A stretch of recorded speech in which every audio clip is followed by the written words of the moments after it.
And on the 8th day, God looked down on his planned paradise and said, I need a leader. So God made an FFA member. God said, I need someone who can get up before the crack of dawn, wash calves, feed hogs, help a ewe deliver a lamb, and go to school. And when it's all over, come back and work with the animals again. God said, I need someone who can gather all their tacking supplies and halfway to a show, realize that they forgot their show halter. And yet somehow, still manage to look professional whenever they walk into the ring. So God made an FFA member.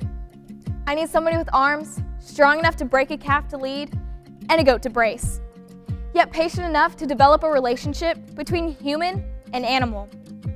Somebody to supply snacks for road trips, tame cantankerous freshmen, brave the cold for the community Christmas parade, set up and clear tables for hours at a benefit auction, but can come home half asleep and stay up finishing homework and studying reasons for a judging contest. So God made an FFA member.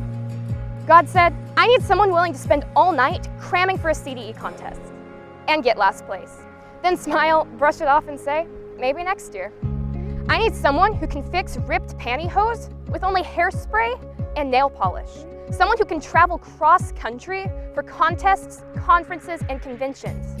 And someone who can endure extreme temperatures, all while wearing a blue and gold corduroy jacket. So God made an FFA member.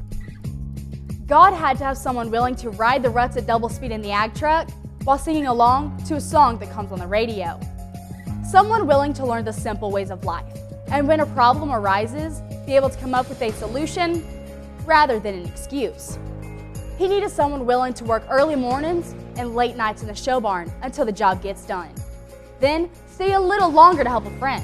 So God made an FFA member.